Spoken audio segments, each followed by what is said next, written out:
بسم الله الرحمن الرحيم وذكرهم بأيام الله الحمد لله صدق الله مولانا العظيم وصدق رسوله النبي الكريم ونحن على ذلك لمن الشاهدين والشاكرين والحمد لله رب العالمين. انتہائی خلوص کے ساتھ ہمارے آقا و مولا خاتم خطب رسول شمع سبل رسالت کل سیادت کل امارت کل فخر رسول مالک کل کل علی کل جناب احمد مصطفیٰ محمد صلی اللہ علیہ وسلم کی دربار بہار میں انتہائی خلوص کے ساتھ خطیر درود پیش کریں. اللہم صلی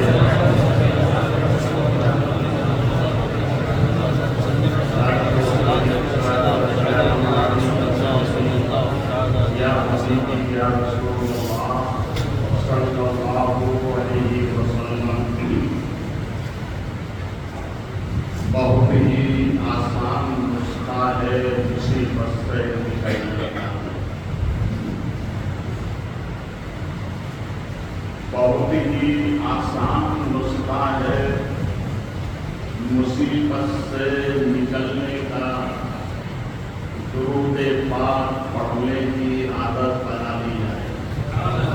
یہ محبت سے درود پاک سنائیں. اللہم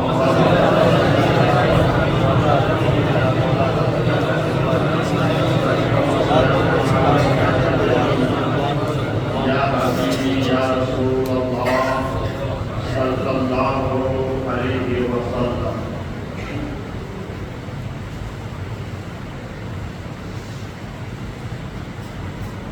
اسی عاشق نے بہت ہی اچھی بات کہی ہے. یا نبی تمہارے چاہنے والے میرے سینے سے ہو کر گزرے. اللہ کے گھر میں بکری مت رہتے ہم محبت سے یہ سبحان اللہ کیا ہے؟ اللہ پاک. اور جو اس تصدیق کو پڑھتا ہے اللہ اس کے منہ کو بھی پاک کر دیتا ہے.